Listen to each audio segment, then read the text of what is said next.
Share marketing Kannada ಚಾನಲ್ಗೆ ತಮಗೆಲ್ಲರಿಗೂ ಸ್ವಾಗತ. ಇವತ್ತು ಬಂದು 21 ಏಪ್ರಿಲ್ 2025 ಚಿನ್ನದ ಬೆಲೆ, ಬೆಳೆಯ ಬೆಲೆ, ಕಚ್ಚಾ ತೈಲದ ಬೆಲೆ ಏನಾಯಿತು ಅಂತ ನೋಡ್ಕೊಂಬರೋಣ ಬನ್ನಿ. ಕಮೋಡಿಟಿ ಮಾರ್ಕೆಟ್ ಇವತ್ತು ಚಿನ್ನದ ಬೆಲೆ ನೋಡಿದರೆ ಪ್ರತಿ 1 ಗ್ರಾಮ್ ಬಂದು ಬೆಂಗಳೂರಿನಲ್ಲಿ 9,835 ರೂಪಾಯಿ, ಹಾಗೆ ಪ್ರತಿ 100 ಗ್ರಾಮ್ ಚಿನ್ನದ ಬೆಲೆ ಬಂದು 9,83,500 ರೂಪಾಯಿ ಆಗಿದೆ. ಅಂದರೆ ಪ್ರತಿ ಗ್ರಾಮಲ್ಲಿ ಸುಮಾರು 77 ರೂಪಾಯಿನ ಏರಿಕೆ, ಹಾಗೆ ಪ್ರತಿ 100 ಗ್ರಾಮ್ ಚಿನ್ನದ ಬೆಲೆಯಲ್ಲಿ ಸುಮಾರು 7,700 ರೂಪಾಯಿನ ಏರಿಕೆಯಾಗಿದೆ. ಹಾಗೆ 22 ಕ್ಯಾರೆಟ್ ಚಿನ್ನದ ಬೆಲೆ ನೋಡಿದರೆ ಪ್ರತಿ 1 ಗ್ರಾಮ್ ಬಂದು ಇವತ್ತು 9,015 ರೂಪಾಯಿ, ಹಾಗೆ ಪ್ರತಿ 100 ಗ್ರಾಮ್ ಚಿನ್ನದ ಬೆಲೆ ಬಂದು 9,01,500 ರೂಪಾಯಿ ಆಗಿದೆ. ಅಂದರೆ ನೆನೆಗೋಸ್ಕರ ಪ್ರತಿ ಗ್ರಾಮಲ್ಲಿ ಸುಮಾರು 70 ರೂಪಾಯಿನ ಏರಿಕೆ, ಹಾಗೆ ಪ್ರತಿ 100 ಗ್ರಾಮ್ ಚಿನ್ನದ ಬೆಲೆಯಲ್ಲಿ ಸುಮಾರು 7,000 ರೂಪಾಯಿನ ಏರಿಕೆ ಆಗಿದೆ.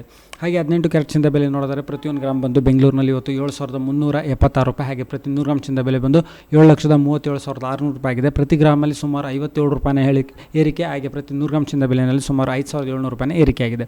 ಬೆಳ್ಳಿಯ ಬೆಲೆ ನೋಡಿದರೆ ಪ್ರತಿ 1 ಗ್ರಾಮ್ ಬಂದು ಬೆಂಗಳೂರಿನಲ್ಲಿ 101 ರೂಪಾಯಿ, ಹಾಗೆ ಪ್ರತಿ ಕೆ ಜಿ ಬೆಳ್ಳಿಯ ಬೆಲೆ ಬಂದು 1,01,000 ರೂಪಾಯಿ, ಅಂದರೆ ಪ್ರತಿ ಕೆ ಜಿನಲ್ಲಿ ಸುಮಾರು 1,000 ರೂಪಾಯಿನ ಒಂದು ಏರಿಕೆ. ಹಾಗೆ ಪೆಟ್ರೋಲ್ ಬೆಲೆ ಪ್ರತಿ ಲೀಟರ್ ಬೆಂಗಳೂರಿನಲ್ಲಿ 102 ರೂಪಾಯಿ 92 ಪೈಸೆ, ಹಾಗೆ ಪ್ರತಿ ಲೀಟರ್ ಡೀಸೆಲ್ ಬೆಲೆ ಬಂದು 90 ರೂಪಾಯಿ 99 ಪೈಸೆ. ಕಚ್ಚಾ ತೈಲದ ಬೆಲೆ ಸುಮಾರು 5,370 ರೂಪಾಯಿಗೆ ಟ್ರೇಡ್ ನಡೀತಿದೆ. ವಿಡಿಯೋ ನೋಡಿದ್ದಕ್ಕೆ ತಮಗೆ ತುಂಬ ಧನ್ಯವಾದ. ಲೈಕ್ ಮಾಡಿ, ಶೇರ್ ಮಾಡಿ, ಕಮೆಂಟ್